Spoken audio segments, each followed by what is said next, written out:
Hello everyone, welcome to exam Prahar. इस video में हम मुगल वंश के शासक अकबर की बात करेंगे।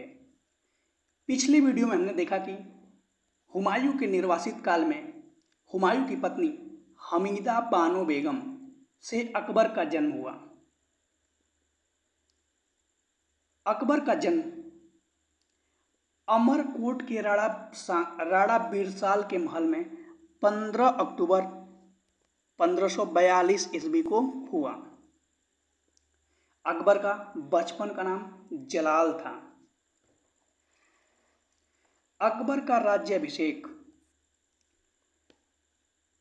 उसके संरक्षक बैरम खां के द्वारा 10 फरवरी 1556 ईस्वी को कलानौर, जो कि गुरदासपुर पंजाब में पड़ता है, वहाँ पर मात्र 13 वर्ष की आयु में हुआ।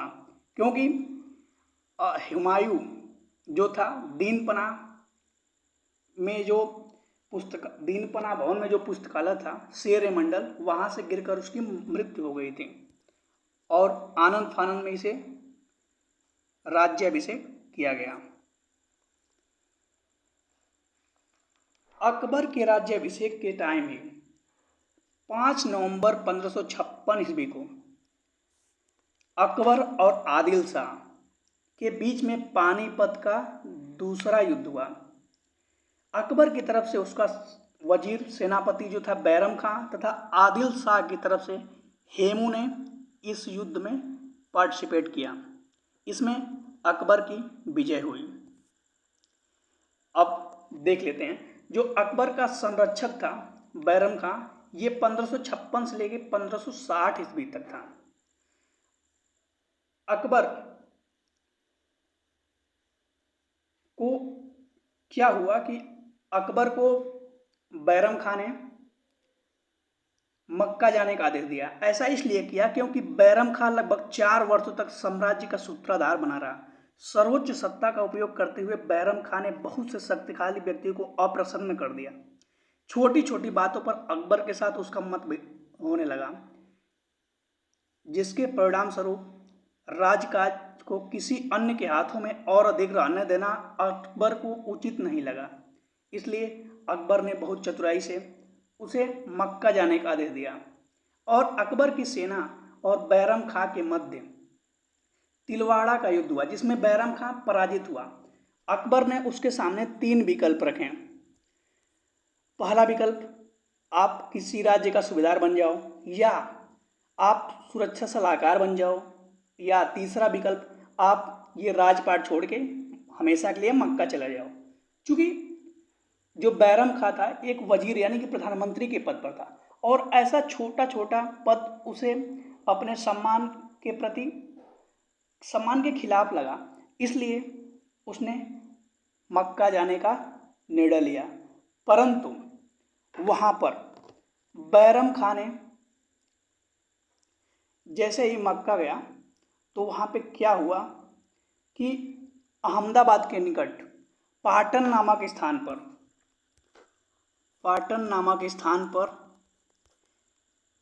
एक अफगान था जिसका नाम था मुबारक खां, जिसके पिता की हत्या बैरम खां ने किसी युद्ध में कर दिया था। तो इसने क्या किया कि मुबारक खां ने बैरम खां की हत्या कर दी। इसके बाद जो अकबर ने क्या किया कि जो बैरम खां की पत्नी थी सलीमा बेगम और पुत्र जो था अब्दुर रहीम, यही वाला अब्दुर रहीम, तो क्या किया कि सलीमा बेग के साथ निकाह कर लिया अकबर। क्योंकि सलीमा बेग जो थी ना, ये अकबर की चाचा की लड़की थी, यानी हुमायूं की ये भतीजी थी। और अब्दुर रहीम को शिक्षा दीक्षा दिया और बाद में अब्दुर रहीम को खाना की उपाधि दिया तथा उन्हें अपने 9 रत्नों में शामिल किया। अब अकबर के 9 रत्न कौन कौन हैं तो देख लेते हैं। अकबर के 9 रत्न हैं बीरबल, अबुल फजल, तानसेन, अब्दुल रहीम खान खाना, मान सिंह, राजा टोडरमल, फैजी, हकीम हुकाम और मुल्ला दो प्याजा। बीरबल नवरत्नों में सबसे बुद्धिमान माना जाता था। इसका जन्म 1528 ईस्वी में कालपी में एक ब्राह्मण परिवार में हुआ था और इसके बचपन का नाम महेश दास था, महेश दास। जबकि अबुल फजल जो है ये सूफी शेख मुबारक के पुत्र था और इसका जन्म 1550 में हुआ था। अकबरनामा व आईने अकबरी जैसे ग्रंथ की रचना इसने ही किया था, अबुल फजल ने। अकबरनामा और आईने अकबरी, आईने अकबरी। इसके बाद तानसेन का जन्म ग्वालियर में हुआ था, मध्य प्रदेश के ग्वालियर में। यह संगीत कला में अत्यधिक निपुण था, इसे संगीत सम्राट भी कहा जाता था। अकबर ने इसे कंठाभरणवाड़ी बिलास की उपाधि से भी सम्मानित किया था। तथा अब्दुल रहीम खान खाना जो कि बैरम खान का पुत्र था, इसने तुर्की में लिखे बाबरनामा का फारसी में अनुवाद किया। बाबरनामा वही जो बाबर की आत्मकथा थी जो कि तुर्की में लिखा हुआ था। और मान सिंह ये आमेर के राजा भारमल के पुत्र और भगवान दास के पुत्र थे। इन्होंने अकबर के साम्राज्य विस्तार में महत्वपूर्ण भूमिका निभाई और इसकी मृत्यु जो थी 1611 ईस्वी में हो गई थी। और राजा टोडरमल जो हैं इनका जन्म अवध जिले के सीतापुर में हुआ था। और फैजी ये अबुल फजल के भाई थे, यही अबुल फजल के भाई थे फैजी। और हकीम हुकाम जो था अकबर का एक विश्वास पात्र मित्र था। तथा मुल्ला दो प्याजा अपनी बुद्धिमानी और वाक्पटुता के कारण नॉर्थ में शामिल किए गए थे। इनके खाने में दो प्याजा व्यंजन अत्यधिक पसंद होने के कारण अकबर ने इनका नाम मुल्ला दो प्याजा रख दिया था। इसके बाद जो पर्दा प्रथा शासन था, जिसे पेटकोट शासन भी कहा जाता था, ये 1562 में खत्म हो गया और हरमदल से अकबर अपने आप को मुक्त कर लिया। अकबर का शासनकाल जो था ये लगभग 49 वर्षों तक चला था। अकबर का साम्राज्य विस्तार। अकबर ने अपने शासनकाल में मुगल साम्राज्य का विस्तार किया और कई राज्यों को जीता। इस काल में सबसे महत्वपूर्ण क्षेत्र थे मालवा, गढ़ाकटंगा और अजमेर। उस समय मालवा का शासक बाज बहादुर था। उसने विभिन्न गुणों में उसकी संगीत प्रवणता और वाक्य पटुता भी शामिल थी। इसके बाद उसके शासनकाल में जो मांडू संगीत का एक विख्यात केंद्र बन गया था और इस युद्ध में बाज बहादुर पराजित हो गया था और धन लूटकर मुगलों ने अपना इस पर अधिकार कर लिया। अकबर एक धार्मिक सहिष्णुता, शिक्षा और कला और समाज में सुधार, ये सब इसकी व्यवस्था में शामिल थी। ये इसकी महत्वपूर्ण उपलब्धियां थीं। इसने दीन ए इलाही नामक एक धर्म की भी स्थापना किया। अब देख लेते हैं उसके कुछ कार्य। दास प्रथा का अंत इसने 1562 ईस्वी में कर दिया। अकबर अपने आप को हरमदल से मुक्ति ये बता दिया था 1562 ईस्वी में। तीर्थ यात्रा पे कर जो है समाप्त कर दिया था 1563 में। जजिया कर समाप्त कर दिया 1564 में।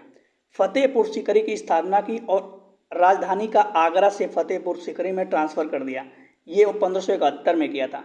इबादत खाने की स्थापना 1575 में और इबादत खाने में सभी धर्म को प्रवेश की अनुमति दे दी 1578 ईस्वी में।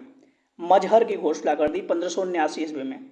दीन ए इलाही धर्म की स्थापना की 1582 में और इसी के बाद इलाही संबत की शुरुआत इसने किया 1583 ईस्वी में और राजधानी लाहौर ट्रांसफर कर दिया 1585 ईस्वी में। ये अकबर के शासनकाल में प्रशासन व्यवस्थित और कुशल था। इसमें 3 भागों में बांटा गया था, केंद्रीय प्रशासन, प्रांतीय प्रशासन और स्थानीय प्रशासन। केंद्रीय यानी कि इस समय जो सेंट्रल गवर्नमेंट है, प्रांतीय मतलब छोटे छोटे राज्य, जैसे अभी 28 राज्य हैं, और स्थानीय प्रशासन उसके छोटे छोटे पार्ट।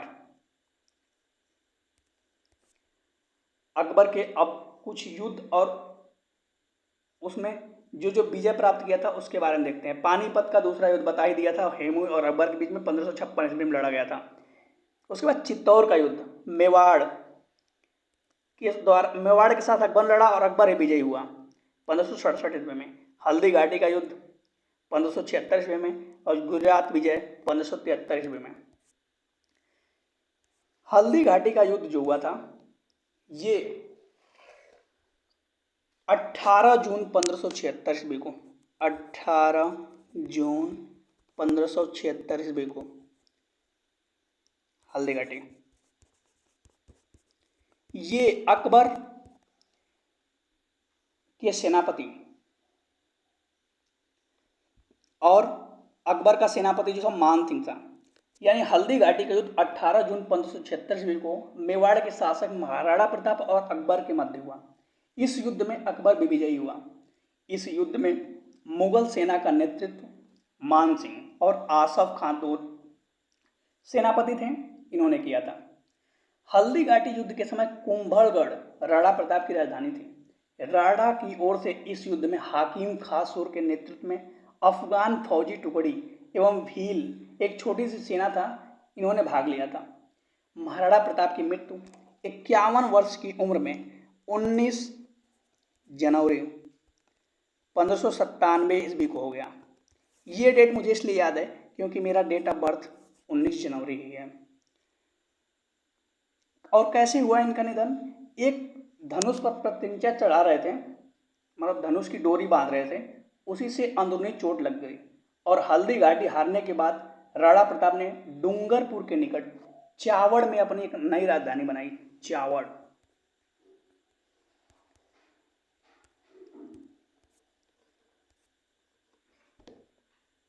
एक बार क्रम से देख लेते हैं अकबर की जो विजय थी। गोंडवाना विजय 1564 ईस्वी में।